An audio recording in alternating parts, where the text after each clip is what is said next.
ज्योति ब्रह्मा कुमारी की तरफ से आप सभी भक्तजनों को नवरात्रि की हार्दिक शुभकामनाएं। आज नवरात्रि का 7वां दिन है। आज माँ कालरात्रि का दिन है। माँ कालरात्रि को काली माँ भी कहते हैं। काली माँ बंगाल में अधिक प्रसिद्ध है। वैसे तो माँ को हम माँ कहते हैं, लेकिन माँ का रूप ही निराला है। आज ब्रह्मा कुमारी वंदना दीदी से हम जानेंगे माँ का आध्यात्मिक रहस्य। उससे पहले आइए दर्शन करें इस चैतन्य झांकी का।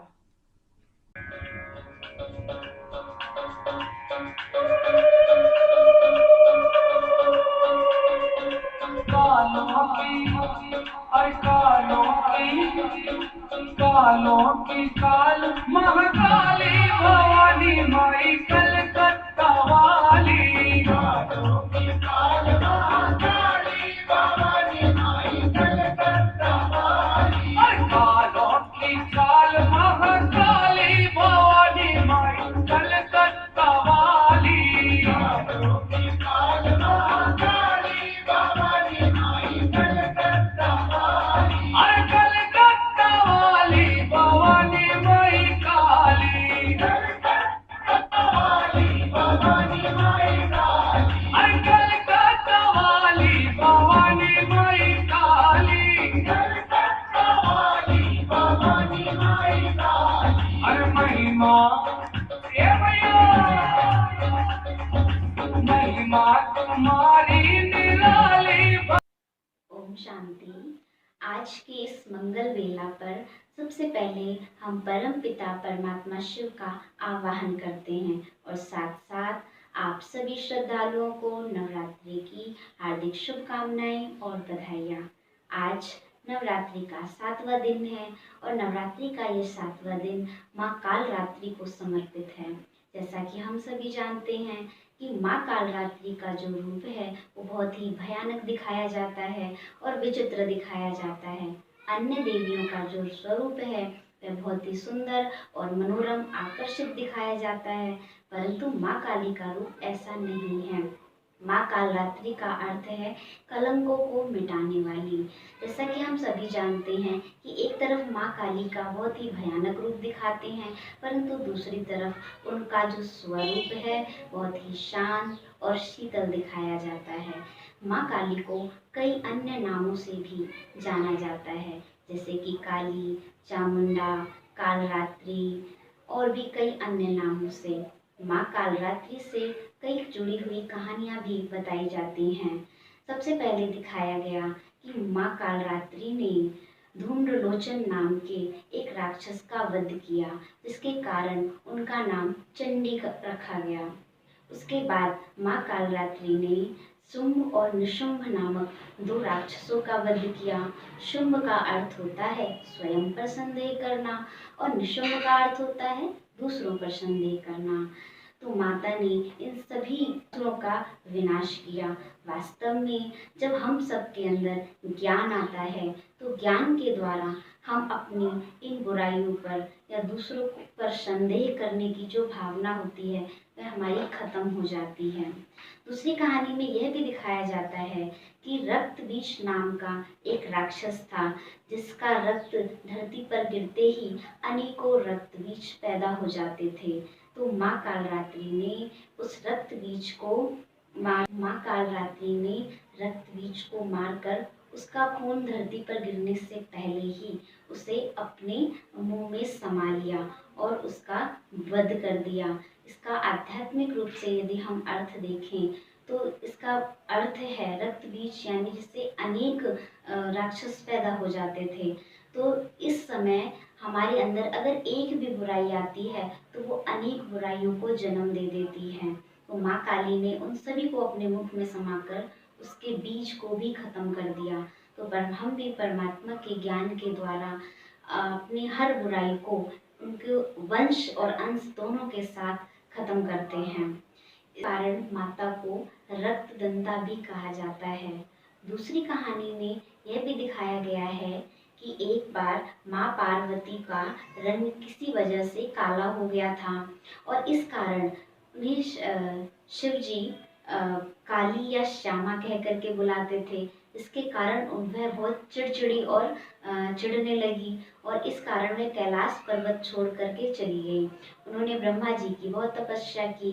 ब्रह्मा जी ने आकर के उन्हें बताया कि यदि वह मानसरोवर में जाकर स्नान करें तो वह अपने रंग को वापस पा सकती हैं। उन्होंने ऐसा ही किया। वह मानसरोवर में जाकर के उन्होंने स्नान किया और उससे उनकी जो कालिमा थी वह दूर हो गई। उस कालिमा से एक छवि प्रस्तुत हुई जिसका नाम कौशिकी रखा गया और इसे माता पार्वती की पुत्री कहा गया। इस कारण उन्होंने अपना स्वरूप वापस पाया और उसी रूप कारण उनकी महागौरी के रूप में पूजा की जाती है। वास्तव में रंग गोरा होने का अर्थ और ज्ञान मान सरोवर में स्नान करने का अर्थ है कि इस संगम में पर जब चारों तरफ पाप बढ़ जाता है और हर व्यक्ति के अंदर 5 विकार आ जाते हैं, आत्मा काली हो जाती है, तो उस समय परमात्मा आकर के हमें ज्ञान मान सरोवर में डुबकी लगवाते हैं, जिससे हमारी आत्मा का मैल धुल जाता है और आत्मा फिर से गोरी हो जाती है। और रक्त बीज का आध्यात्मिक अर्थ यह है कि जब हमारे अंदर बुराइयां आ जाती हैं तो एक बुराई अनेक बुराइयों को जन्म दे देती है। जैसे एक पे विकार का अंश मात्र वंश को पैदा कर देता है। तो माँ कालरात्रि का यह स्वरूप जो उन्होंने रक्त बीज का रक्त अपने मुंह में भर लिया, इसका अर्थ है कि जब हम अपनी एक बुराई को खत्म करते हैं, एक बुराई के द्वारा दूसरी बुराई आ जाती है, तो ज्ञान के द्वारा हम अपनी बुराई के अंश और वंश दोनों को समाप्त कर देते हैं। माँ कालरात्रि का स्वरूप जितना भयंकर है उतना ही उनका यह स्वरूप भक्तों का कल्याण करने के लिए और शुभ फल देने वाला है। इस कारण उनको शुभंकरी भी कहा जाता है। माँ कालरात्रि की पूजा करने से सारी नकारात्मक शक्तियों का विनाश होता है और सकारात्मकता हमारे जीवन में आती है। कहा जाता है कि माँ कालरात्रि की पूजा करने से भूत और पिशाच भी हमारे पास नहीं आते, अर्थात जब हमारे अंदर आत्मा का ज्ञान आ जाता है तो हर बुराई से और हर प्रकार की हम हर प्रकार से निर्भय बन जाते हैं। कर दो कृपा महारानी मोरी शारदा भवानी, कर दो कृपा महारानी मोरी शारदा भवानी, अंगना पधारो महारानी मोरी शारदा भवानी, अंगना पधारो महारानी मोरी शारदा भवानी।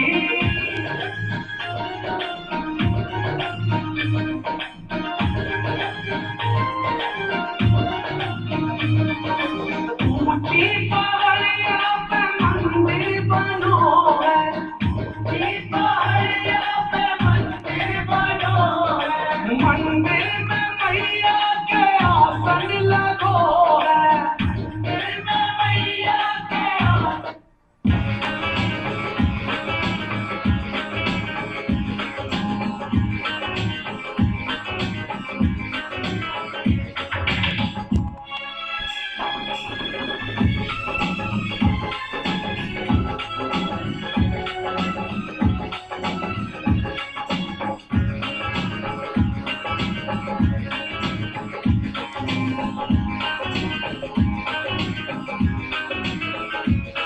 मेरी झोली छोटी पड़ गई रे नदिया मेरी माता, मेरी झोली छोटी पड़ गई रे नदिया मेरी माता, मेरी बिगड़ी मान बनाई कोई तकदीर जगाई, मेरी बिगड़ी मान बनाई कोई तकदीर जगाई, ये बात सुनी सुनाई मैं खुद भी बतलाता, मुझे नदिया मेरी माता, मैं खुद भी बतलाता रे नदिया मेरी माता, मेरी झोली छोटी पड़ गई रे नदिया मेरी माता। अभी हमने बहुत सुंदर माता का भव्य रूप का दर्शन किया और साथ ही में माता के आध्यात्मिक रहस्य को भी जाना। अब आइए ब्रह्मा कुमारी श्वेता दीदी से हम माता के हाथों में जो अलग अलग अलंकारें होते हैं उसका आध्यात्मिक रहस्य जाने। ओम शांति। आप सभी को नवरात्रों की हार्दिक शुभकामनाएं। यह नवरात्रि जो हम मना रहे हैं बहुत ही धूमधाम से मनाते हैं, देवियों का अपने घर में आवाहन करते हैं। तो मेरी आप सभी से यही उम्मीद है कि यह नवरात्रों का त्यौहार हमारे जीवन में खुशियों की बहार लेकर आए और हमारा जीवन बहुत ही उज्जवल और खुशमय बन जाए। तो आज नवरात्रों का 7वां दिन है, माँ कालरात्रि जी का दिन है। कालरात्रि अर्थात काल माना समय और रात्रि माना अंत। माना कि यह कलयुग के अंत की निशानी है कि जब सृष्टि का अंत होता है तो स्वयं परमपिता परमात्मा इस धरा पर आकर हम सभी मनुष्य आत्माओं को अपने साथ वापस अपने घर परम धाम ले जाते हैं। माना हम सभी मनुष्य आत्माएं इस धरा से विनाश के समय में अपना शरीर छोड़कर वापस परम धाम की ओर, माना अपने घर की ओर वापस जाती है। फिर हमने देखा कि माँ कालरात्रि जी का महाकाली नाम भी रखा जाता है। महाकाली माना जिन्होंने काल पर विजय प्राप्त कर ली, माना कि काल भी उनका कुछ नहीं कर सकता, काल भी उनके अधीन है। माँ कालरात्रि जी के वेशभूषा भी काली और नीली दिखाई जाती है, जो कि रात्रि का सूचक है। माँ कालरात्रि जी के रौद्र रूप में बिखरे हुए बाल दिखाए जाते हैं, उनकी 4 भुजाएं दिखाई जाती हैं।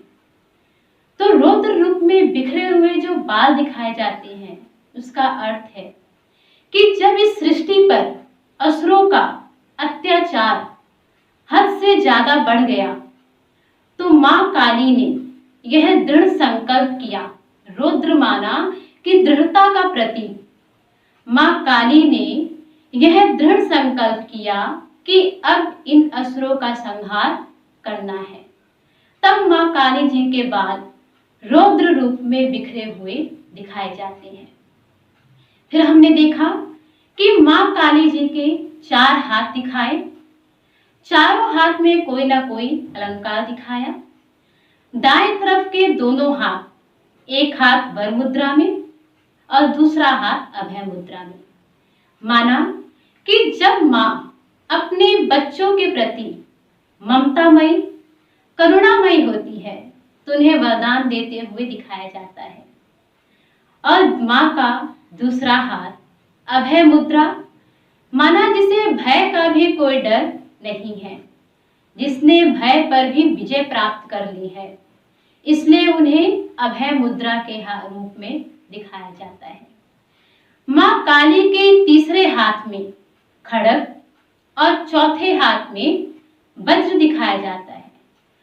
खड्ग अर्थात कि ज्ञान खड्ग, कि हमारे अंदर जो भी आसुरी शक्तियां हैं, जो भी हमारे अंदर बुराइयां हैं, तो परम पिता परमात्मा से ज्ञान लेकर हमें अपने अंदर की बुराइयों का गला काटना है, अर्थात ज्ञान खड्ग चलाना है।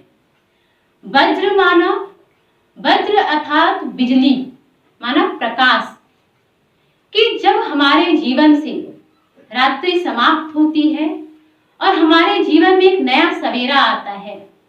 सवेरा माना जब प्रकाश आता है, तो उस प्रकाश का ही प्रतीक माता के रूप में, माता के हाथों में जो है वज्र दिखाया जाता है। वज्र का दूसरा अर्थ यह भी है कि जब माँ काली असुरों का संहार कर रही थी तो उनके रूप में तेजोमय दिखाया जाता है, माना बिजली दिखाई जाती है, इसलिए वज्र उनके हाथों में दिखाया गया। फिर हम देखते हैं कि माँ काली की सवारी गधे को दिखाई गई। आप सभी बुरा मत मानिएगा। गधा माना कि मंद बुद्धि, आज के इस वर्तमान समय में हम सभी मनुष्य आत्माएं मंद बुद्धि हो चुकी हैं, अर्थात मोटी बुद्धि हो चुकी हैं।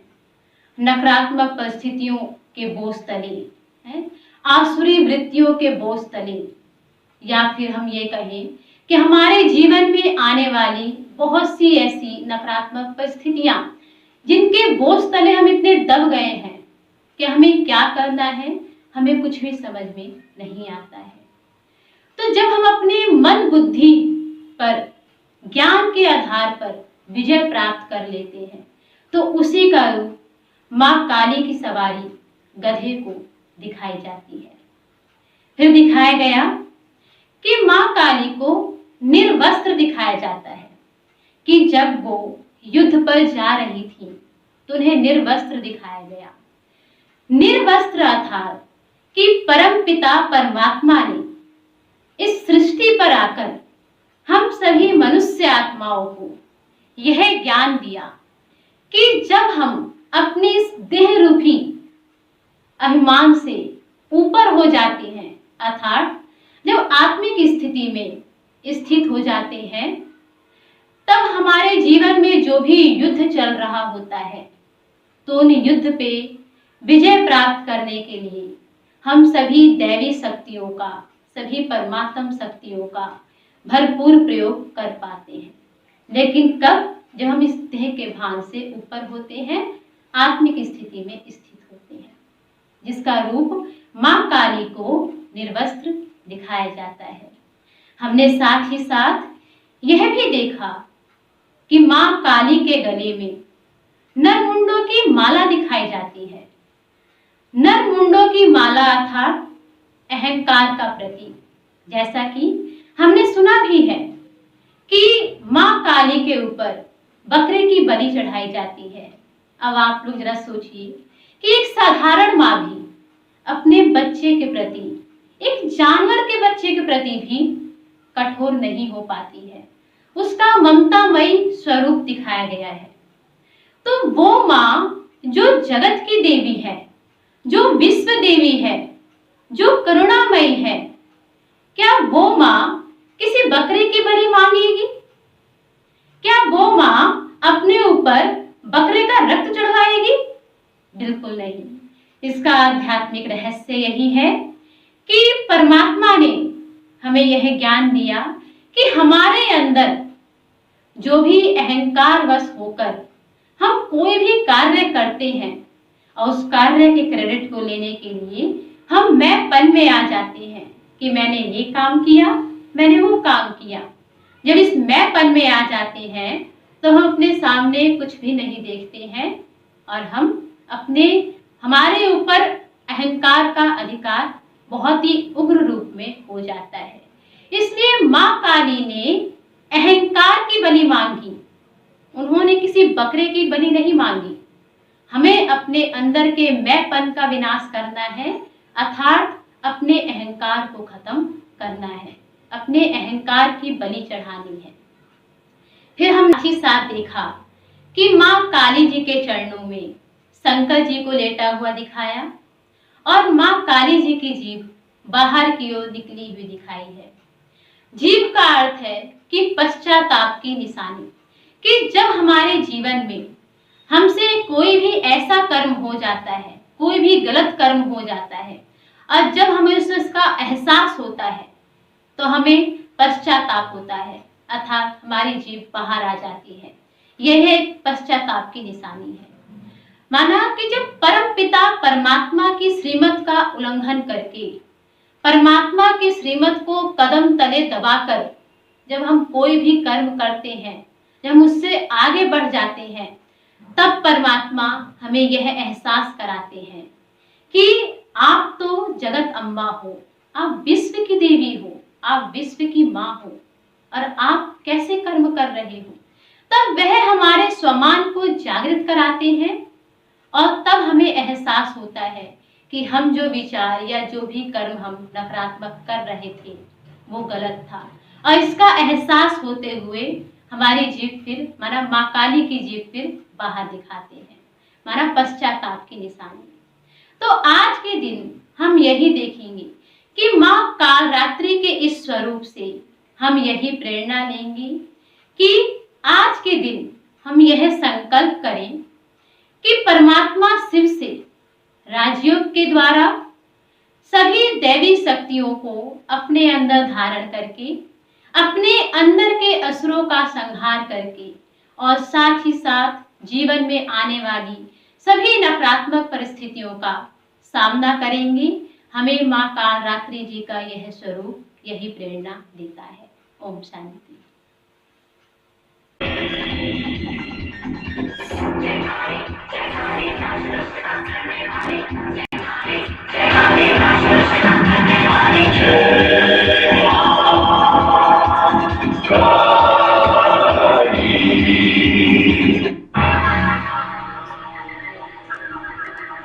खड्गं चक्रगदेषु चापवरिदं शूलं कुशुण्डीशिरं शङ्खं दण्डकसिंहरैस्त्रिनयनं सर्वाङ्गभूषावृतम्।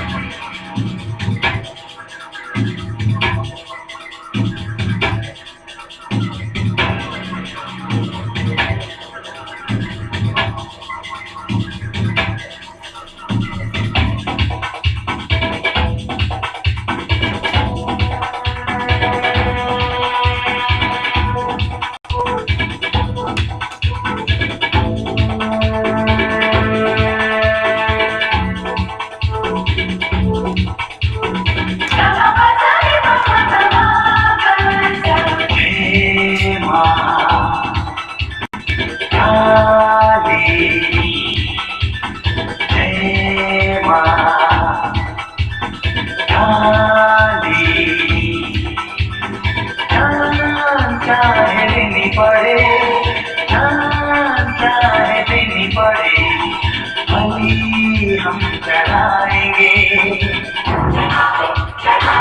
जय माँ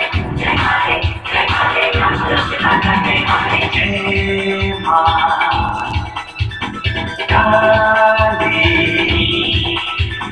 जान चाहे देनी पड़े, जान चाहे देनी पड़े, बलि हम चढ़ाएंगे।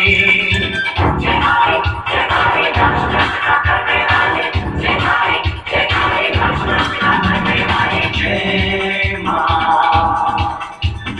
काली।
आशा है कि आज आपने माता की झांकी का आनंद भी लिया होगा और आध्यात्मिक रहस्य भी जाना होगा। तो एक बार फिर आपको नवरात्रों की हार्दिक शुभकामनाएं। ओम शांति।